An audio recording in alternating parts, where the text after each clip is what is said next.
오늘 본문에 사두개인이라는 사람이 나옵니다. 이 사두개인이 누구냐면은 제사장 그룹들입니다. 사두개인은 당시에 제사장들이고 또 사회에 권력이 있는, 우리 같으면 국회의원도 하고 제사장도 하고, 그 다음에 이 사람들은 특징이 뭐냐, 성경을 다 믿는 게 아니고 모세 오경만 하나님의 성경으로 그렇게 믿는 사람들입니다. 바리새인들하고는 좀 달라요. 바리새인들은 어떤 사람들이냐, 바리새인들은 우리가 믿고 있는 구약 성경을 전부 다 하나님의 말씀으로 받는 사람들입니다. 그 점에서 우리하고 같지요. 그런데 바리새인들은 뭐가 문제입니까? 바리새인들은 너무 율법을 지키려고 하다 보니까 겉모양에 치중하는, 모양만 있는 그런 모습이 바리새인들의 문제가 되겠습니다. 바리새인들은 부활을 믿고, 사두개인들의 특징은 부활이 없다고 주장하는 사람들이에요. 부활이 없다. 부활이 어딨냐? 이 세상밖에 없는 거지. 이렇게 주장하는 사람들이 사두개인들이에요. 그런데 바리새인들이 주님의 앞에 와서 이제 질문하다가 주님한테 안 되는 거죠. 그러니까 이번에는 사두개인들이 나와서 주님에게 지금 질문을 하는 겁니다. 구약 성경에 보면 이스라엘은 우리하고 좀 다른 게, 어떤 게 다른 게 있냐면요, 우리는 만약 형제 중에 아들이 없다, 자녀를 못 낳았다, 그럼 어떻게 합니까? 양자를 보냈죠. 양자 제도가 있습니다.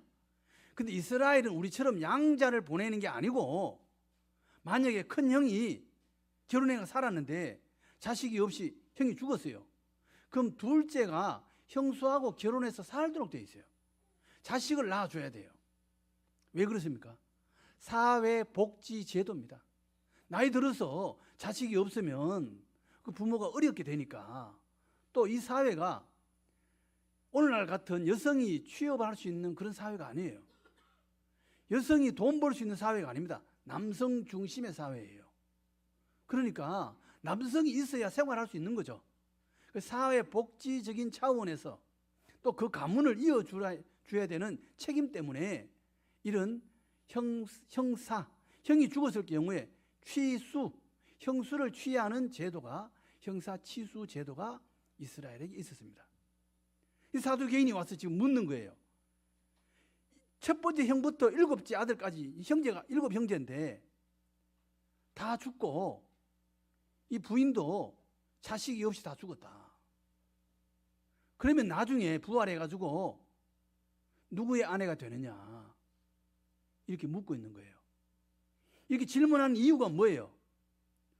부활이 만약에 있다면 이게 얼마나 복잡한 일이냐, 부활이 없지 않냐, 이 말이죠. 주님에게 사두개인들은 부활을 안 믿으니까 모세 오경만 믿고 부활에 대해서 관심이 없어요. 그러니까 주님 보고 지금 만약에 부활이 있다면 이 가정이 어떻게 되겠느냐, 문제가 심각해지지 않느냐, 부활이 없다 이 말이에요. 그러니까 주님께서 이 질문에 대해서 답변을 하십니다. 뭐라고 답변하십니까? 29절에 너희가 성경도 하나님의 능력도 알지 못하는 거로 오해하였다. 너희들이 성경을 잘 모른다 이 말이에요. 그러시면서 주님께서 이 사람들은 모세 오경만 인정하니까 모세 오경, 그 중에서 출애굽기 이야기를 가지고 주님께서 가르치십니다. 뭐라고 말합니까? 나는 아브라함의 하나님이요 이삭의 하나님이요 야곱의 하나님이라 하신 것을 읽어보지 못하였느냐.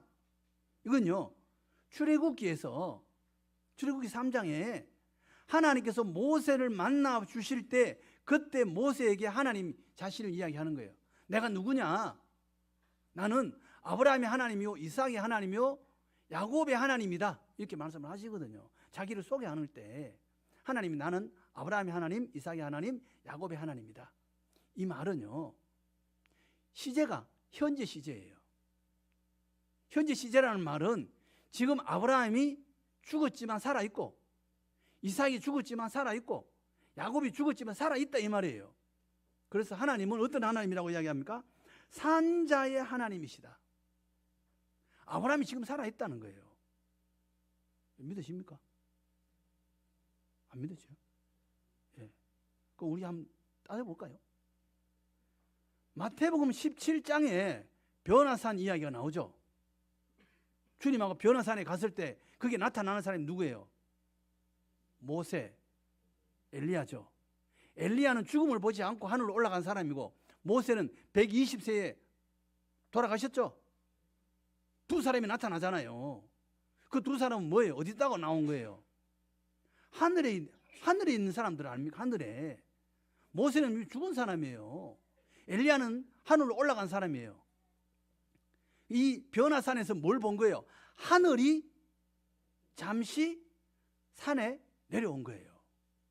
우리가 뭐 이마트 같은 데 가면 뭐 먹는 거 주잖아요. 그죠? 시식할 수 있도록 주죠. 그거 먹고 뭐 하라는 거예요? 진짜 제품을 사라 이 말 아니에요.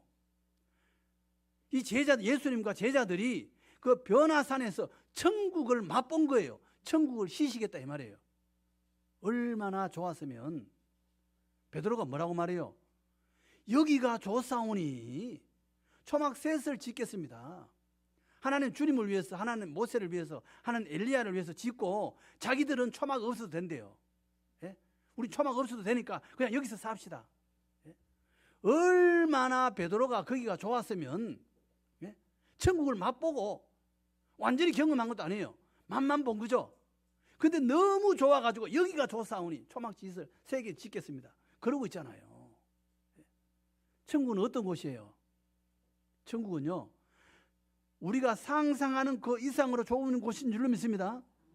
거기는 뭐가 없어요? 눈물이 없어요. 눈물이 없는 곳이에요. 우리가 이 땅에 살면서 눈물 안 흘려본 사람이 있습니까? 다 눈물 흘리잖아요. 눈물 없는 사람이 없어요. 예? 눈물 안 흘려본 사람이 없고 안 아파본 사람이 없고. 천국은요 아픈 게 없어요. 뭐 관절염도 없고 당뇨도 없고. 예? 우리 천국에서 영원히 살게 될 줄로 믿습니다. 주님께서 거기 함께 하시고 우리의 눈물을 닦아주시는 곳이다. 그래서 요한계시록 7장 6절에 다시는 줄이지도 아니하며 목마르지도 아니하고 해나 아무 뜨거운 기운에 상하지도 아니하리니 이는 보좌 가운데 계신 어린 양이 그들의 목자가 되사 생명수 샘으로 인도하시고 하나님께서 그들의 눈에서 모든 눈물을 씻어주실 것임이라. 거기는 눈물이 없어요. 주님께서 우리에게 씻어주신다. 그리고 천국이 얼마나 좋으냐. 여러분 집에 금 얼마나 있어요? 금 많이 있어요? 천국에는요 길이 금으로 되어 있어요. 길이. 어떤 사람이 그랬다잖아요. 딱 돌아가시는데 하나님 부탁이 있어요. 뭐냐? 제가 고이 간직해 놓은 귀한 게 있습니다. 그 보따리 하나 들고 가게 해주세요. 그래 들고 가라. 들고 갔어요. 금이야 금. 금을 들고 간 거야 천국에. 그러니까 베드로가 딱 기다리고 있다가 너 뭐 들고 왔어? 예, 아주 귀한 금을 들고 왔습니다. 그러니까 야 그거 도로 까는 재료야. 그거 뭐 이 천지 전부 다 금인데 그거 힘들게 왜 들고 왔어? 그랬대잖아요. 천국은요 길이 금이에요. 요한계시록 21장에 그 12문은 12진주니 각 문마다 한 개의 진주로 되어 있고 성의 길은 맑은 유리 같은 정금이더라. 길이 정금이에요. 거기에는 막 금만 수도 없이 그만큼 좋다 이 말이죠. 천국은 좋은 곳이에요. 천국이 우리가 다 천국에서 다 살 줄로 믿습니다. 천국만 있습니까? 지옥은 없어요? 성경에서 지옥에 대해서도 이야기해요. 지옥에 대해서도 이야기를 많이 합니다. 마태복음 25장 41절에 왼편에 있는 자들에게 이르시되 저주를 받은 자들아 나를 떠나 마귀와 그 사자들이 위하여 예비된 영원한 불에 들어가라. 불이 영원한 불이에요. 예수 모르면 생명이 없는 줄로 믿습니다. 예수 믿는 자에게 생명이 있어요. 예수 믿는 자는 천국이 그들의 것인 줄로 믿습니다. 예수 믿는 사람에게 생명이 있고 영원한 생명이 있어요. 하나님이요 이 온 세상을 만드신 분이 하나님이에요. 하나님이 천국을 만들었어요. 예? 우리가 뭐 세계 종교들이 많습니다. 천국에 대해서 이야기하는 종교는요 기독교밖에 없어요. 부처님은요, 천국에 대해서 이야기한 적이 없어요. 없습니다. 부처님의 600년 이후에, 부처님이 세상을 떠나고 600년 이후에 나가르 주나라는 사람이 힌두교에 있는 사후세계 이야기를 가져와요. 뭐 제가 다 불교 이야기를 할 수 없지만 부처님은 뭐라고 그랬어요? 해탈한다 그랬어요. 해탈. 고뇌에서 벗어난다 그랬지 천국 간다든가 뭐 그런 이야기 한 적이 없어요. 공자님도요, 뭐라고 그랬어요? 그 제자가 우리가 죽은 이후에 어떻게 됩니까? 그러니까 공자가 뭐라고 그랬어요? 내가 살아있는 것도 다 모르는데 죽은 이유를 내가 어떻게 알겠느냐? 그 제사 왜 지냅니까? 그것은 너무 허전하니까 부모님에 대한 예의지. 그렇게 말했어요. 천국을 이야기하는 분은 예수님밖에 없는 줄로 믿습니다. 영원한 천국이 우리에게 주어진다. 믿는 자에게 있는 줄로 믿습니다. 믿지 않는 자는 요한복음 3장 18절에 믿는 자는 심판을 받지 아니할 것이요 믿지 아니하는 자는 하나님의 독생자 이름을 믿지 아니하므로 벌써 심판을 받은 것이라. 이미 심판 받았어요. 안 믿는 사람은. 제가 얼마 전에 제가 아침마다 이제 테니스를 운동을 합니다. 운동할 때 목사님들하고 같이 운동하는데 이분이 자기 젊을 때 이야기를 하는 거예요. 뭐 나랑 나이가 비슷해요. 그런데 이분이 20대에 담임 전도사로 시골 교회에 시무를 했답니다.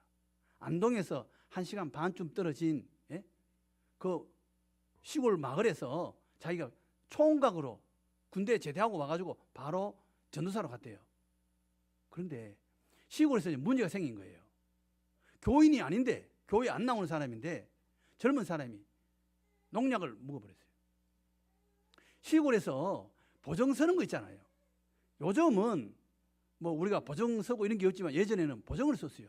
시골에 다. 옆집마다 다, 집집마다 다 보정을 썼어요. 근데 보정을 써줬는데 이 사람이, 젊은 사람이 보정을 썼는데 이 보정 서달라고 했던 그 사람이 도망을 가버렸어요. 그 자기가 이제 엄청나게 손해를 보게 된 거죠. 그것 때문에 너무 억울하고 분하고 그 농약을 먹어버린 거예요. 그러니까 이 사람이 이제 교회 봉고차로 태워가지고 안동 시내 뭐 큰 병원에 이제 데리고 갔대요. 데리고 갔는데 의사가 하는 말이 틀렸습니다. 안 됩니다. 돌아가세요. 이래 된 거예요. 그러니까 유족들이 그래도 위세척이라도 해주세요. 한이 없도록. 그래서 의사가 그럼 오라. 그래 위세척을 해가지고 병원에, 요즘 같으면 병원에 눕혀놓겠죠. 병원에서 치료해야죠. 근데 그때는 어떻게 되는지 의사가 집으로 모시고 가시라고. 그래 이제 죽어가는 사람을 차에 모시고 이제 다시 그 동네 마을로 이제 돌아가는 거예요. 그래 얼마나 총각 전도사가 안타까웠겠어요. 28살 때라는데 그 죽어가는 사람을 손을 잡고 이야기했대요. 시간이 얼마 안 남았습니다. 예수 믿으세요. 그러니까 이 사람이 어릴 때 교회를 다녔대요. 근데 이제 나이 들어서 교회를 안 다니는 사람이에요. 그 이 사람 하는 말이 나는 죽는 게 안 두렵습니다. 난 죽으려고 약을 먹었습니다. 나는 예수 안 믿습니다. 이러더래. 그 28살짜리 전도사가 그 이야기를 듣고 얼마나 낙심했겠어요. 저 사람 어릴 때 교회 다녔다는데. 그래가지고 이제 그 집에 이제 눕혀가지고 기도하고 있는데 이 사람이 갑자기 떨기 시작하대. 떠는데 그냥 떠는 게 아니고 뭐 이렇게 떠는 게 아니고 이래가지고 손 잡고 있으면 손 잡은 사람 손이 막 떨린다는 거예요. 그런데 이미 이제 말이 안 나와. 말을 뭐라고 하는데 안 들려. 그래서 막 계속 떨고 사람은 떨고 뭐라고 하면 말은 계속 하는데 말이 이게 이제 막 목이 혀가 막 말려 들어가는 것 같아. 안 들리는 거예요. 그래서 이 사람이 전도사님이 그 죽어가는 사람 귀에다가 입에다가 귀를 대고 말해라. 그러니까 마지막 말이 뭔지 아세요? 찬송 불러주세요. 찬송 불러주세요. 계속 찬송 불러달라는 거예요. 그 죽어갈 때 차 안에서는 자기가 안 믿는다고 그랬는데 그 전사님, 그 목사님 하시는 이야기가 그거예요. 죽어갈 때 그때 하나님의 사자를 천국과 지옥을 이 사람이 받지 않을까? 그러니까 그렇게 떨고 찬송 불러달라고. 마지막 말에 찬송 불러달래요. 그래서 거기서 안 믿는, 다 아무도 안 믿고, 이 사람은 어릴 때 예수 믿었고, 전도사는 자기밖에 없고, 자기가 나의 갈 길을 다 가도록 예수 인도하시니, 그 찬양을 완전히 숨 안 쉴 때까지 계속 불렀대, 밤새도록. 그 찬양만. 그래서 그 가정이 다 예수 믿고 교회 나왔다 그러더라고요. 예수 믿는 사람에게 영원한 생명이 있는 줄로 믿습니다. 예수 믿는데 돈 듭니까? 예? 예수 믿는데 뭘 요구하는 게 있어요? 아무것도 없어요. 내 마음에 믿으면 돼요. 예? 예수 믿어가 후회할 일이 없어요. 왜요? 천국과 지옥과 이 모든 것을 만드신 분이 누구예요? 하나님이에요. 하나님을 알아야 돼요. 하나님을 모르면 평안이 없어요. 이 땅에서 아무리 대단하고 난리를 쳐도 예수 모르면 평안이 없습니다. 왜요? 하나님께서 우리를 하나님 안에서 살도록 그렇게 창조하셨기 때문에 그렇습니다. 우린 다 예수 안에 살게 될 줄로 믿습니다. 오늘은요, 주님이 부활하신 날이에요. 우리가 밖에 지금 새싹이 많이 나와 있어요. 조금 있으면요, 애벌레들이 엄청 나옵니다.